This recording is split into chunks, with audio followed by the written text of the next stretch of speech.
Howdy, guys, and welcome back to episode 38 of Albert's pro career in the Pro Cycling Manager 2024. He is a Tirreno Adriatico. I don't think I said that right last time. I don't think I said it right that time, but anyway, let me know in the comments how you actually say it.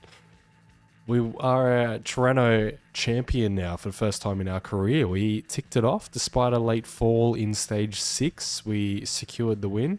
And in this episode, we'll be taking on Milan-San Remo. Hopefully, we might be able to get a win over the Poggio. Well, as in, we'll get a win by attacking over the Poggio. We'll see how we go. But for now, let us advance. Alright, here we are, Milano-San Remo. Obviously, it's a pretty iconic route, but for those who aren't familiar, it's almost 300k. It's the second longest classic in the world. Funnily enough, the longest classic in the world is down under. It's in Australia. It's the Melbourne to Warrnambool. A race I've only done once. It was long enough to make me not want to ever do it again. You go over a couple climbs early on, but really it's this part of the race that everyone's eyes are on. The race typically takes over 6 hours. Our team is going to be Jonas Abrahamsson, Magnus Cort Nielsen, Christian Odd Ecking. We'll just highlight those guys. We'll do a second take. Alright, our team is going to be Jonas Abrahamsson, the Tour de France icon. He took out that jersey in the KOM very early on. Magnus Cort Nielsen, very strong Dutch, not Dutch, sorry.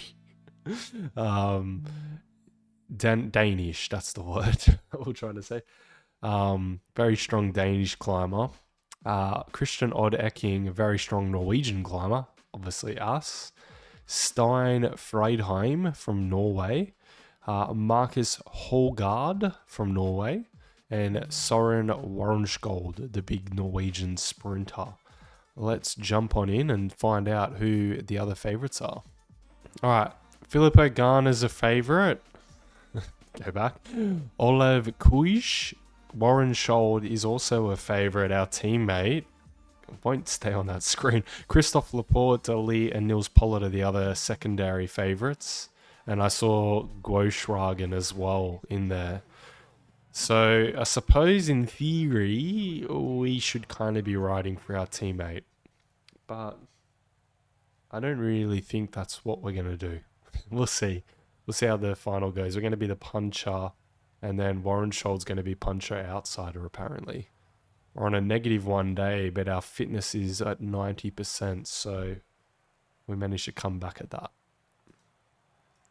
Alright, let us have Freidheim, I think, to protect us is a good shout. And we will skip forward for a little bit and catch you guys up when we have the early breakaway formed. Alright, we're a bit further down the road now. Still a long old way to go, 250 plus Ks. But we have a unfortunate solo rider out the front. He's got almost 5 minutes on us. It is Noviro Racconi, the Italian rider, at least from Fettini, isn't it? I forget the name of that team. Let's quickly find out. Fantini, I was right. So it's Corotec Vinny Fantini. They used to be sponsored by Cipollini. Well, Cipollini's bikes. That's kind of why they're a bit semi-iconic. They're cool bikes if you're into that kind of stuff. But yeah, here we are. Just tucking ourselves in. Former German champ bands on the Norwegian team's jersey. Looks pretty cool how it blends in. The red blends in nicely. Yeah, very nice. Other favourites to look at? Well, we'll see other team leaders to look at. Let's take a quick check at that early on. Kuij is here for Visma. We saw him early on. He's one of the standout favourites. Very quick sprinter, but can climb. Hence the favourite tag. He's got Jorgensen and Christophe Laporte in support. So very, very, very strong riders to have in support.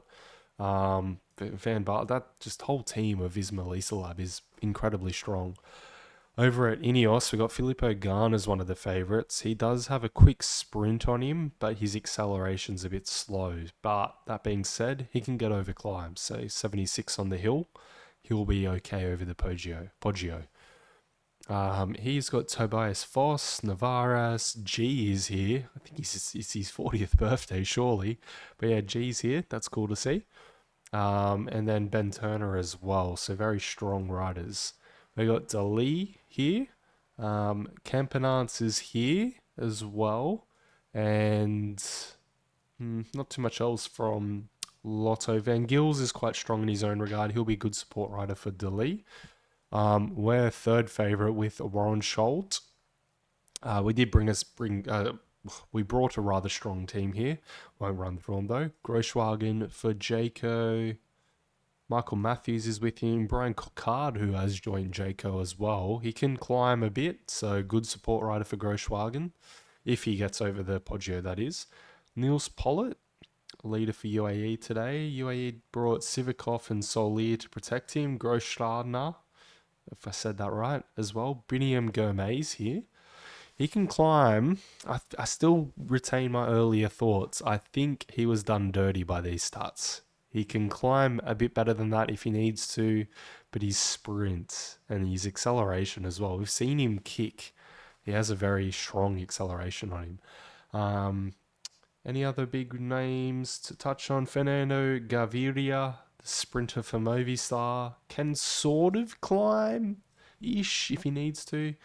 Bertoli from Easy Post. I might be wrong when I say this, but I think he did win San Remo. We'll clarify later, but I'm pretty sure he's a San Remo former winner. Yeah, that's about it to touch on. All right, we'll see you guys a little bit closer to that. At least the first climb, the Passo del Torrecino. Alrighty, we're heading up the Passo del Torrecino. That solo rider has 7 minutes on us, but he's a solo rider in San Remo. I don't know. I don't think I've ever seen it. I don't think since I've been alive, at least, there's ever been a solo rider in San Remo. That's nuts. 200k plus TT. But good on him having a crack at it. He's coming in a little bit. He's under 7 minutes already. But yeah, making our way over the Passo. Got Hulgaard is leading the peloton through it at the moment. We haven't had to adjust our tempo whatsoever. Still sat on 49, so very minimal effort. We do need water bottles, but Christian Odd Ecking is grabbing them for us, so good on him. Alright, Christian's almost done his bidden delivery duties, bidden boy, for the day. Definitely won't be bidden boy when we get to the Ardennes Classics, that's for sure. Reliable tenant he will be for Albert in those races. Let's keep an eye on Albert. It looks like we have decided to up the tempo ever so slightly here. We've already shaved almost 2 minutes off that poor solo rider. Let's start getting a read on a couple riders. So we'll get a read on Cuge. We'll grab a read on Filippo Ganna as well. Dali. Our own teammate will know how he's going, I guess. Groschwagen as well. Niels Pollitt, sure. Let's get a bit of a read on him. Biniam Gourmet, given that he can climb so well, we would love to know how he's going. I'm going to go Van Uden as well. I kind of feel like he could be something. Cortina Garcia, sure, the leader for Movistar. Ricard, we can't learn too much about apparently. He's not well known enough.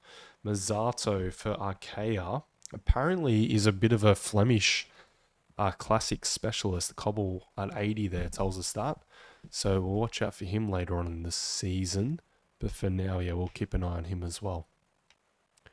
What else can we keep an eye on just whilst we're coming through? Tobias Foss would be probably good to know a bit about. Jorgensen, given that he can climb. Oh, we already know a lot about him. Victor Campenaerts. Okay, that's enough for now. Let's go back to Engel and let's jump in a bit closer to that finish again. All right, pace is ramping a little bit here, so we're going to adjust the effort with Albert.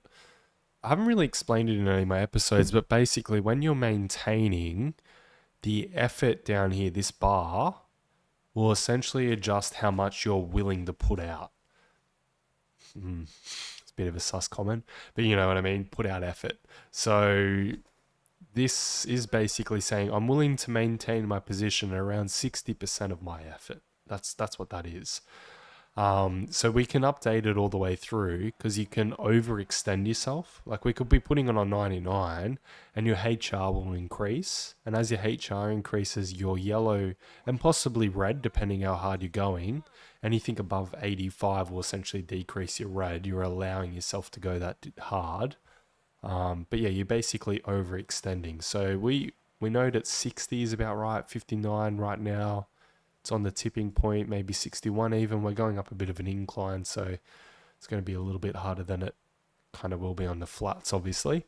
But yeah, that's kind of how that adjust your tempo works. There's a bit to it. There's a bit of finesse with it. That's kind of where the being able to be good at the game comes in. A couple riders attacking there. Ron Schold, one of them. We have Niels Pollard as well with him, I think. Yeah, Niels Pollard and Neraruka and Racconi. Pozivivo's trying to cross. They've caught the early breakaway rider as well already. So yeah, that's one of the early movers and shakers of the day. We're going to switch to Magnus Cort Nielsen, I think, protecting us, who's the very last rider in the peloton. That's fine. Let's get him protecting us at the moment. Just because we're getting into some hillier stuff. Well, Visma Lab do not have any riders in that breakaway. So they're going to be the ones obviously chasing hard, and they sure are. Affini, Jorgensen already as well. They're using him a bit early. Tish Benut. So quite a lot of, and Christophe Laporte. Wow. EF are chasing, so I guess they believe in Bertoli today. This kind of suits us. Our sprinter's up the road. He could win the race from that break. I'd argue he's the strongest sprinter from him. Christophe Laporte is actually now trying to cross, which is unfortunate. But yeah, out of everybody else in that breakaway, he is definitely the quickest rider. So if that was to go to the finish, yeah, kind of suits us. If Christophe Laporte gets across though, that's a little bit of a different story. That probably doesn't suit us as much. I don't know how Magnus Cort Nielsen here has managed to get himself dropped. Bit frustrating, but we do have Christian Ed Ocking to protect us. And we're going up the Cipressa. Yeah, Cipressa, I think is how you say it. At the moment, looks like Laporte. Oh, geez. I'm having all the funny name pronunciations. Laporte's been brought back. Mazzato's attacking or riding very hard for Ineos.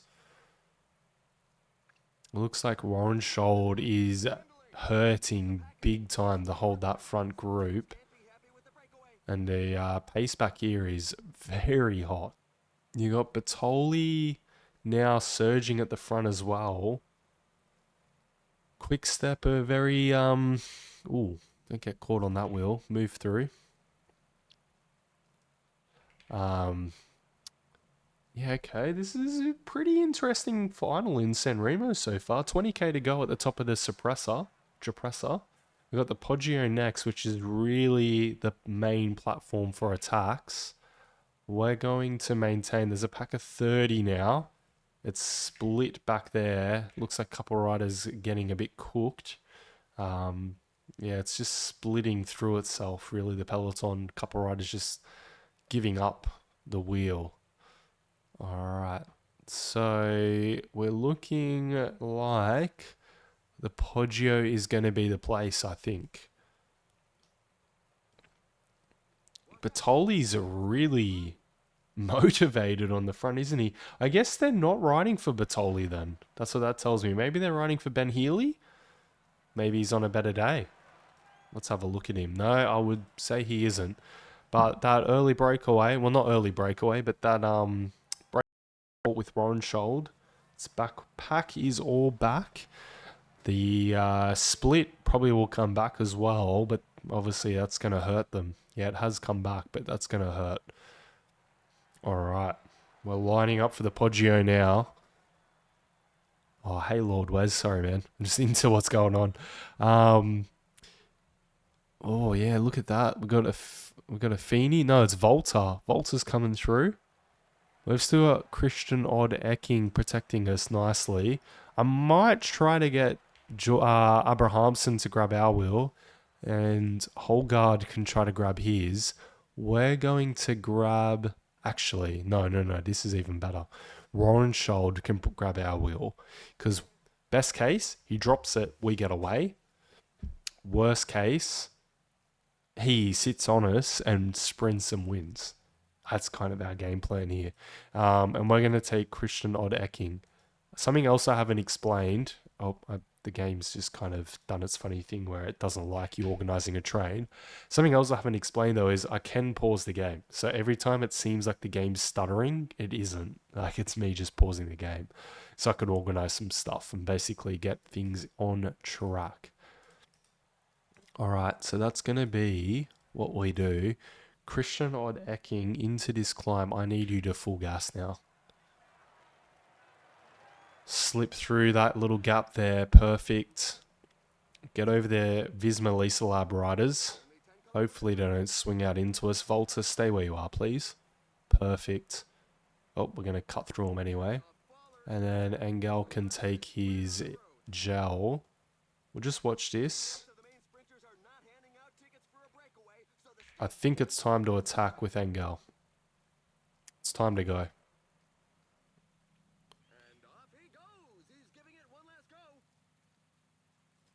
Alright, effort time with Engel. Got Ben Healy with us. Niels Pollitt's up here. Tish Benut. Van Gils. Bagali. Looks like we're going to be doing it for Rollschild though. Oh, he's gassed though. Looks like we're going to be trying to do it solo. Alright, we've got this descent coming up. Acrobatic descent activate. We're going to need a hell of a gap down this climb. Come on, Albert. Keep it together. We don't need a Torreno moment. This is looking good, I've got to say. Sprint now with Engel. We're on to the Via Roma. We've got 20 seconds over a charging pack. Van Baarle's leading out Laporte, who's leading out Cuj. And the line's coming a bit too slow for Albert. It's going to be Cuj just over Albert. It is. P2 for Albert. What can we say? What could have we done different? Good first outing at San Remo for Albert. P2, not too bad. Yeah, not too much more we could have done there. Kush and Visma Lab, just too good. Really, that's what that was. Back here, Abrahamson's coming in 59th. Ronshold in 54th. But yeah, there you go. Kuj over Albert. Biniam Gomez there in 3rd. Zingel in 4th. Vincenzo Albanese there in 5th. G in 10th. Shout out. The oldest statesman of the peloton. Grabbing 10th in San Remo. Hell of a result. You got Maxime Van Gils in 12th. So I don't know where Dali was, but looks like they were riding for Van Gils in the end.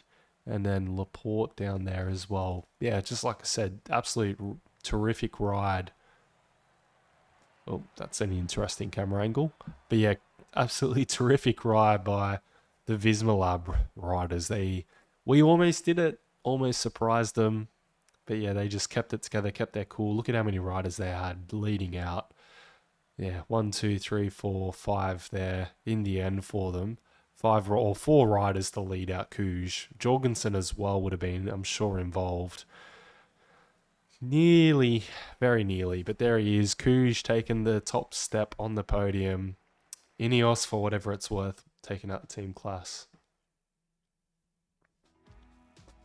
So yeah, second place for Albert in his first San Remo. Our goal was to get a... Oh no, sorry. This is our first top 3 in a... Or just in San Remo, I guess. Is it? No, top 3 in a world tour. Not too sure. We have done that already multiple times. But anyway, we'll move on. 50 points we'll definitely take. The manager expected us to get a top 3 and we got second. So he's still 100% happy with us. Perfect. Alrighty. So that is San Remo 1 and...